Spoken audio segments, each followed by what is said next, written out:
الرحیم۔ شروع اللہ کے نام سے جو بڑا مہربان نہایت رحم والا ہے۔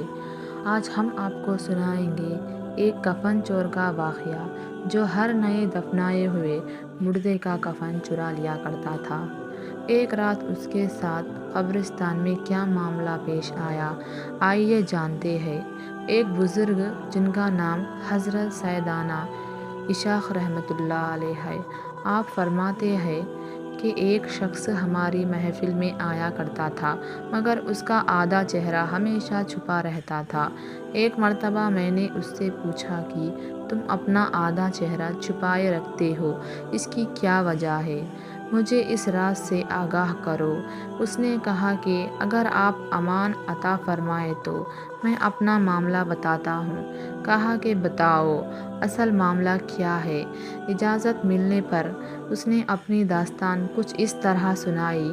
اس نے کہا کہ میں کفن چور تھا، میں نے کئی قبروں سے کفن چرائے۔ جب بھی کسی قبر کے متعلق معلوم ہوتا تو فوراً وہاں پہنچ کر کفن چرا لاتا۔ ایک مرتبہ ایک عورت کا انتقال ہوا، جب اس نے دفنا دیا گیا تو میں نے فوراً قبرستان پہنچا۔ جب اینٹیں ہٹا کر ایک چادر ہٹائی، دوسری چادر کھینچنے لگا تو اچانک اس عورت کی بے جان جسم نے حرکت کی اور چادر کو تھام لیا۔ میں نے کہا تمہارا کیا خیال ہے؟ تم مجھ سے جیت جاؤ گی؟ ایسا نہیں ہو سکتا۔ یہ کہہ کر میں گھٹنے کے بل بیٹھ گیا اور پوری طاقت سے کفن کھینچنے لگا۔ اسی وقت اس عورت نے مجھے ایک زوردار تھپڑ مارا جس کے درد کے شدت سے بے قرار ہو گیا۔ میرے چہرے پر بہت زیادہ جلن ہونے لگی۔ یہ کہہ کر اس چور نے اپنے چہرے سے کپڑا ہٹایا تو اس کے گال پر انگلیوں کے نشان چھپے ہوئے تھے۔ میں نے کہا کہ پھر کیا ہوا؟ اس نے کہا کہ میں نے پھر اس کپڑے کو اس پر ڈال دیا اور جلدی جلدی میں نے اس قبر پر مٹی ڈال کر دوبارہ سے بھر دیا اور میں نے یہ ارادہ کر لیا کہ جب تک میں زندہ رہوں گا دوبارہ کبھی بھی چوری نہیں کروں گا۔ اللہ میرے سبھی گناہوں کو معاف فرمائے اور مجھے توبہ کرنے کی توفیق عطا فرمائے۔ حضرت سیدانی ابو اسحاق رحمۃ اللہ علیہ فرماتے ہیں، اس کفن چور کا سارا واقعہ لکھ کر حضرت سیدانہ ابو عزیر رحمۃ اللہ علیہ کی طرف روانہ کیا۔